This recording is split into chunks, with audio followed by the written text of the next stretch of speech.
speak Franco? I'm the only one that really understands him perfectly. It's a mishmash of German, Italian, and Sardinian.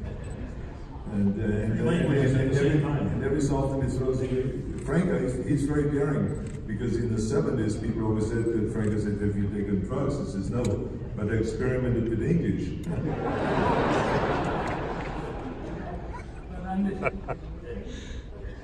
Okay. Sometimes, people around Miller, sometimes Arnold and I we talk about him and we do our own little languages, very quite Bavarian, unique. And Ralph is going like this. What are they saying? I speak German, But anyway, when you see these people here, they are not abnormal people, but they're very special. And you have to admit, they are real champions because you see it in the present. The first time I saw Lee, when in the first Olympia, I stood there and I looked at him and I said, yeah, he looks very normal, poses well, he has all the muscles, he's a winner. And you were calm, relaxed. Normally bodybuilders are always like so hyper, you never know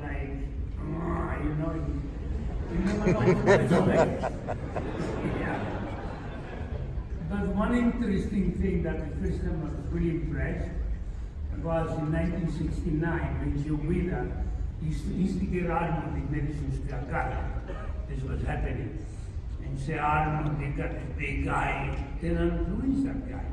There was a guy there, the Larry Colbert, you remember? He was a big guy, but he had 70 jackets. And I was spying on him, and he would take a jacket off and another jacket off. And then I said, Arnold, don't listen to Joe. And then I turned over and I see Sergio Olivia. He was so impressive to me because he had a shirt and he had a split here like a V, and his tricep was humongous. He would come out like this. And I couldn't get my eyes off him. He looked so elegant, his waist was small, he was a weightlifter, the muscles like a rock. And what was very interesting, I want to make the story really short. You won, you beat Sergio, and then he didn't have a room to go to sleep. So we go back to a suite. Joe Wheeler had a suite there with Arnold and me, and across the street with the other bodybuilders. And Sergio knocks on the door. He knocks on the door. This is now, remember, after the Olympics. And then we go to sleep, who knows, 3 in the morning. And we got Joe Wheeler 3 in the morning asking Arnold, did you see Sergio's triceps? And Arnold says, yeah. And he came in, I saw it, It's an hour ago.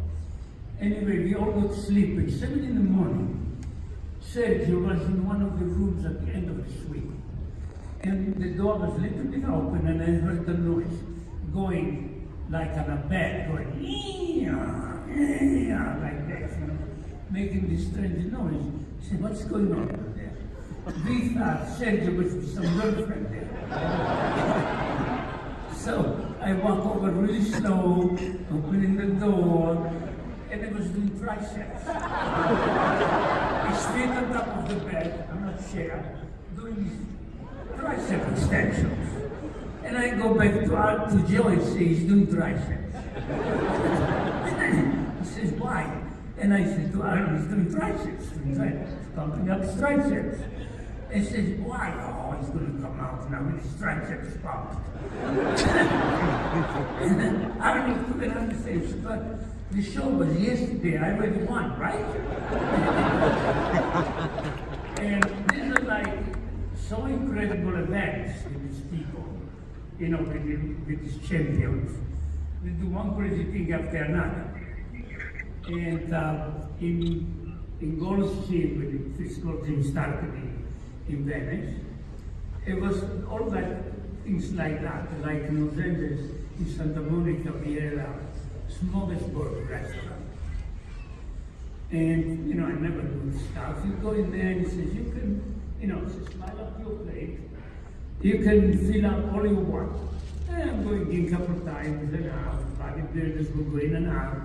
Eddie Giuliani and all the guys all eating. The manager wasn't too happy. One day I go to Kim Waller there, and the guy can eat. He went like 6-7 times filling up a mountain of plate. And the manager comes, you cannot come back here anymore. And the guy, but the law, there is no law that I cannot come back. And he says, I'll be here tomorrow morning. So, some people are not. The stories. That's fun to me about the seminars, especially is when we get Franco and Arnold together. And you guys have some legendary stories with the great Joe Weider. And man, I think you have lit up over the years. You guys just used to mess with Joe so much. Give me one of your favorite Joe stories. Well, one of my favorite stories I cannot really tell in front of this audience because I don't know if there are kids in here now. But I mean, but the bottom line, let's go to the second favorite story. Okay? The second favorite story is that Joe, all of a sudden out of nowhere, he was a history buff. And he started reading history things, and he listened to those history tapes while he was driving his Cadillac.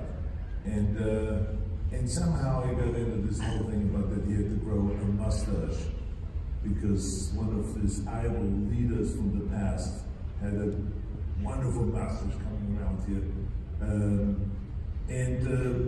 So but he didn't trim it. It was kind of like hanging over his lips.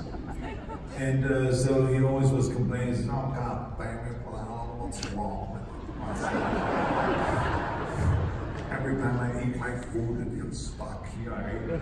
And so Franco, he would be over at our apartment, and Franco would say, he says, I can fix this for you, Joe. And Joe says, what do you mean you can fix it for me? He says, I have a scissor. I do this all the time. I can fix it. And then Franco gets a scissor. And of course, the scissor is dull. It's not a sharp scissor to cut mustache here. And because I don't cut his toenails with it. His toenails, they're so hard they can't see from bodybuilding. And the scissors would break. It was the worst. And Joe sat there like and totally scared, that Franco is going to poke him with the scissor. And Franco kept saying to him, he said, Joe, you have to be very, very quiet now. Just relax. Because otherwise they'll stick you with the scissor. And so Joe was very scared, like his lips was like that, doing all these funny things in the lips. And so Franco would cut in, and then he would hold the scissor, and Franco realizes that the scissor doesn't cut the hair. So it was now stuck here. So now the Franco just pulled away, and Joe screamed loud and said, ow, what's the matter with you, Italian bastard, eh? I'm telling you, Arnold, I said, bring the guy over from Sardinia and build him up. And look at this, a crook, eh? Pulling my mustache. And he was like cursing and screaming. And then Franco says, stay still, Joe. There's one more hair that has to be fixed. And he goes to the next one. And again, Joe then pulls away himself. And then he screams again. So that was one of my favorite stories because Joe was sitting there being tortured by Franco with the scissor. And he was so deep into it, he couldn't get out of it now. He had to finish it so it's a straight line. And so Franco just literally pulled one hair after the next out of his mustache. But I mean, Joe always came back. I mean, he loved all of our humor and all that stuff. So he was just a very entertaining guy. And Joe had, of course, was a very complex kind of a guy, as you know, because he was kind of very, very generous, but he was also very cheap. And so it's like Sergio Liver, like Franco said, Sergio Liver got his airplane ticket to go to New York, but after he lost, he probably didn't get his airline ticket to go back to Chicago. Because his room was canceled too, just because he lost. He had no room. That's why he knocked on our door at 3 in the morning, and he was very shyly kind of outside saying, can I sleep in you guys' room? And we said, yeah, of course, come on in. And then he told us that his room was gone. You know, in their room anymore. So first he stayed with us, and like Frank stayed in the third bedroom down the hall. And what Frank said was absolutely correct. I mean, the surgery was doing his triceps extensions and his triceps work at 3 in the morning. I don't know what the hell he pumped up for, but I was worried about what is there another competition in the morning or something like that. I said, why is he pumping up all night and I'm sleeping here? You know, I think it's over. So we always had a great time, but Joe Vito was very entertaining. Yeah. We are training like in there, you know, in New York, in the Hudson Hotel. Henry Hudson Hotel. Yes, it was Rick Wayne there, and you know, Frank Zane, and we are training there, and I couldn't understand it.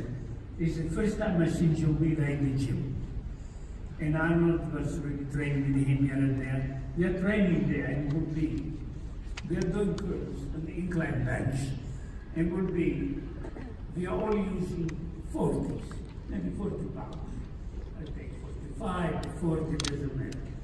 So Joe Vito, imagine he was a strong guy.